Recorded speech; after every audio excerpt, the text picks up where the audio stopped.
पहले वाला बात याद अबैया जखन साइकिल चलाए बाइक चलाए तो पानी हो छलै तो टेंशन में आबि जाइ जिम केना जेबै। जिनका सबके वजन बढ़बे के उनका सबके सेहो ई बहुत बेसी फायदा करत।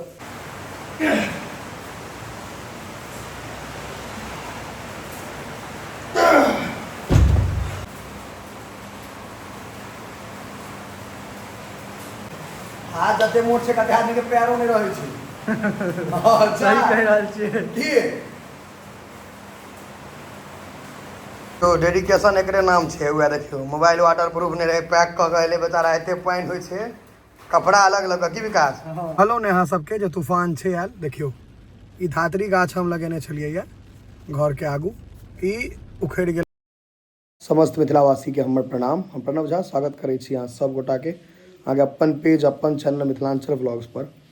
और आई हम अहाँ सबके देखाब एकटा बॉडी बिल्डर के जे जीवन होय छे ओ केहन होय छे। हम पूरा दिन के नहीं देखाब और एकटा चीज सही सही बतबै छी जे पहले हम बहुत बेसी डेडिकेटेड भऽ कऽ बहुत बेसी मेहनत कऽ कऽ वर्कआउट करै छलिए, लेकिन आब काम काज पसरि गेलैए आ कनि आलसियो भऽ गेलिए तऽ दुनू टाइम जिम नहीं कऽ पाबै छलिए। पहले दिनों में करिए मतलब भोरों में 2-2.5 घंटा करै छलिए, साँझों में 2 घंटा करै छलिए। अखन दुनू में से एक टाइम जा पाबै छियै, कहियो कहियो नहियो जा पाबै छियै, लेकिन कोशिश करै छियै जे हरदम जाय। तऽ आइ पानि भऽ रहल छै मूसलाधार।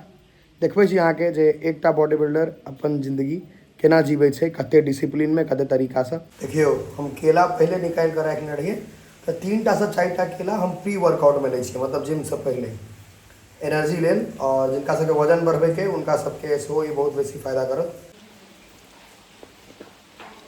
पानि करकरा के भऽ रहल छै देख सकै छियै। ग्रिल खोले ला लोग छत्ता उड़िया रहल छै, लेकिन जेबै कियाकि भोरों में नहीं जा पाबि रहल रही जा पेलिए। हाथ से नहीं पैरे से ग्रिल खोलू।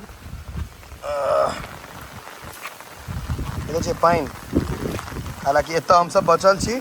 पटना में बेगूसराय सब में बाढ़ि भयंकर आबि गेलै। पहले वाला बात याद अबैया जखन साइकिल चलाए बाइक चलाए तो पानी होय छलै तो टेंशन में आबि जाइ जिम केना जेबै। आ कहबे केलहुँ पहले कहियो नहीं छोड़ै छलिए, तो भीज कऽ जाइ छलिए या बरसाती रेनकोट पहिर कऽ जाइ छलिए। लेकिन चलू समय बदलै छै, मेहनत के लिए तो एतऽ एलिए एखन और आगू तक के बहुत लंबा सफर छै। सी बंद कऽ दियौ। देखियो ई हम अपन घर लग से निकलि रहल छी और पानि आइ भरि दिन धेने छै, एको बेर बंद नहीं भेलैया। तो भऽ सकैए जे जिम पर जे रहै छथिन ओहो सब नहीं आयल हेता या आयलो हेता तऽ चलि गेल हेता, कियाकि पानि बहुत बेसी छै। तऽ आइ हमने उम्मीद करै छी जे बेसी कस्टमर आयल हेथिन। जो मौसम एकदम विकराल रूप में है, मतलब गर्मियों छलैया तऽ विकराले छलै एकदम भयंकर। और आब बरसात भेलैया तऽ पानि 2 दिन से धेने छै, लेकिन पानि बहुत जरूरी छै। लेकिन ई छै जे काज सेहो बहुत हरमाद होइ छै, इहो बात अहाँके एक्सेप्ट करऽ पड़त। बने रही हम अहाँ सबके जिम में भऽ सकैया देखियो ताला लागि गेलैया, सब चलि गेलखिन हेँ। टाइम हालांकि बेसी नहीं भेलै, 8 नहीं बजलैया। हमर जिम 11, 11:30, 12 तक खुजल रहे छै, लेकिन ई मौसम दुआरे चलि गेलखिन हेँ। तैयो लेकिन हम वर्कआउट तऽ करबे एलिए या तऽ बाहर निकलि कऽ भीज गेलहुँ, लेकिन चाभी नहीं भेटल। चाभी के लऽ गेलै बुझलो नहीं है। तऽ देखै छियै हमर एकटा मित्र छै, ओकरा लग चाभी रहै छै जिम के, तऽ ओकरे से चाभी मांगि कऽ आनै छी। तऽ खाली एकटा लड़का और कहलक जे अहाँ अगर करबै तऽ हमहूँ आबि जायब। पुरान लड़का छै, विकास नाम छै, काफी दिन से हमरा संगे जिम करै छै। तऽ तहन दुनू गोटा कऽ लेबै संगे। चाभी लेल इंतजार कऽ रहल छी। पूरा भीज गेलहुँ हैं देख सकै छियै। और हम असगरे वर्कआउट नहीं करब, कियाकि एक आदमी और छथि, वो बहुत डेडिकेटेड, ओहो मतलब रेगुलर जिम अबै छथि आब बहुत डेडिकेशन से। तो उनका हम कहलियनि जे आउ, तो कहला हम अहाँके इंतजार में छलहुँ लेकिन फोन नहीं करै छलहुँ जे अहाँ बिजी है। तऽ विकासो आबि गेला है, आब हमसब देबै एखन करकरा कऽ। उसका अलगे मजा छै, देखियो पूरा भीजल छियै। भीज गेलिए यऽ। अखन अहाँके जे बॉडी देखा रहल है एहिके ड्योढ़ा देखायत वर्कआउट खत्म भेलाके बाद, कियाकि ब्लड फ्लो होइ छै, मसल पम्प हेतै। ताहिमे काल्हिओ वर्कआउट नहीं केने रही, आइयो नहीं केने छी, तऽ बहुत बेसी पम्प लेतै। ई हमर अहाँके छोटका वर्जन देखा रहल है। विकास भैया पहुँचला, ई विकासी देखियो पूरा भीज के अयला है। आब हम सब अखन देबै कर। हाँ हाँ 2 आदमी पूरा जिम खाली, कोई कतौ नहीं अहाँके भेटल। चलिए करकरा के वर्कआउट दै के छै। सब जे आर्मी के तैयारी करैत है वो सब करैत हेबै। देखियो कैटा जाइ छै, कियाकि इहो 90 किलो के आदमी छै। 1 2 3 4 चलो देखै छियै 5। भारी शरीर में कनि भऽ जाइ दिक्कत। 6 7 8 9 एकटा और दियो कम से कम 10 11 बलजोरी मार लगा अगला बार नहीं देते मारा 12 13 देखिए चलो हम 3-4 महीना पर मैं रहल छी मतलब बेसी का वजन उठबऽ पड़त तहने बॉडी पैघ हैत बहुत गोटा पूछे छियै तो बॉडी केना पैघ हेतै तब भारी वेट चाहिए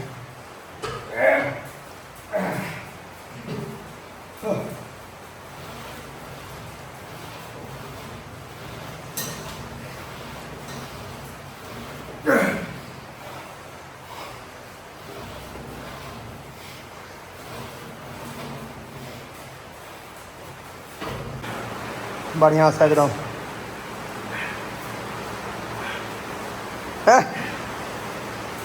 शाबाश और विकास आन दिन जूनियर एथलीट सब संगे मारे चला केहन मोन लगे छै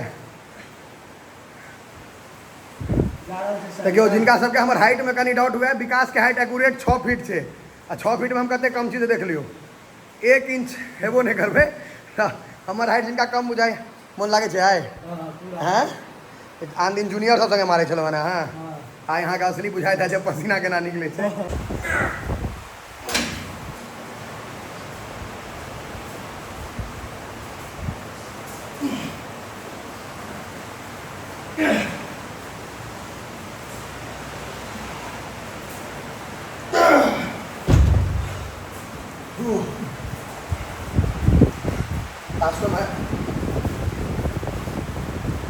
केहन पानी भऽ रहल छै हम सब वर्कआउट कर रहल छियै देखियो पानी आ तूफान भयंकर पानी छै रोड पर कतौ किछु नहीं छै हम सब वर्कआउट कर रहल छी टाइम अहाँ के 10 बाजि रहल है और हम या देखियो अखनो वर्कआउट हमर सबके चलि रहल छै सेशन कंटिन्यू वर्कआउट अखन चलते देखियो हमरा सबके पानी टाइम से कोनो फर्क नहीं छै कियाकि भोरो में नहीं आयल रहिए हम नहीं तो बुझाइ विकासो नहीं आबि छोड़ देते हाँ आबि गेलिए तो 100 किलो 90 किलो खत्म भऽ गेलै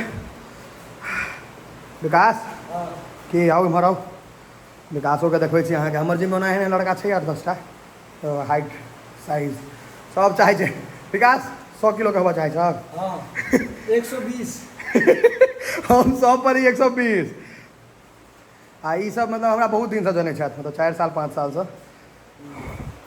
उज्जर कारी द बाइक से भीज गेला एखन जता लेकिन उनकर हाइट छै ने एक्यूरेट 6 फीट 6 से बेसियो कनी हेतै लेकिन 6 तो हेबे टा करतै हाँ और हमारे देखियो बराबर में ठाढ़ हो रुक रुक रुक विकास देखियो आप अहाँ सब गेस कऽ लियो 1 इंच के अंतर छै 5-11 है हमर लेकिन लोग सब कहत अहाँके हाइट कम है कोनो बात नहीं अहाँ सब अपन फिजिक देखबै छी देखबै छी जते ई बहुत युवा सबके हमरा बहुत बेसी रहै छनि जब यार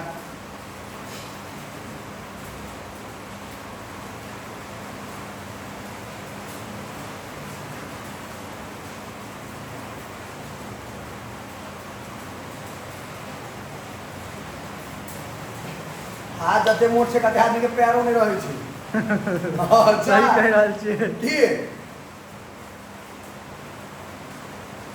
वीडियो में कम बुझा रहल है नहीं तो बहुत ज्यादा छै आगा सामने से भेंट करबै त बेसी पैघ बुझा वीडियो में हम छोट बुझाइ छै सब कहै हमरा जिनका से कम बुझा आबे कनी भेंट कर लेबै आब भ गेलै वर्कआउट अगर अहाँ बॉडी बिल्डर छी ना तो अपन बॉडी के निहारे में बेसी मन लागत हमरो लगे है सबके लगे छै तो डेडिकेशन एकरे नाम छै हुआ देखियो मोबाइल वाटर प्रूफ नहीं रहे पैक क के एले बेचारा एते पानी होय छै कपड़ा अलग लग की विकास अब कपड़ा पैक अब हम सब घर के तरफ चलबे हम जे आयल रही पहिर के से देखाओ अहाँ सबके रुकू हमर कपड़ा अल्टरे रहे छै हमर कपड़ा पहिरे के ई फाटल नहीं छै एकरा फाड़ल गेल छै आ नीचा से सेहो फाड़ल गेल छै यार देखिए तो ई सब अहाँ के बुझलिए ई छै जे पुरान शर्ट के यूटिलाइज के लिए यही सब अहाँ के ऑनलाइन लेबै तो 1000-1200 रुपया लो ले हम अपने बना ले छी कथी ले ऑनलाइन ले अपने फाड़ ले छी अब अहाँ के जिम से घर के तरफ जा रहल छी और रात काफी भ गेलै है पानियो बंद भ गेलै अखन लेकिन तूफान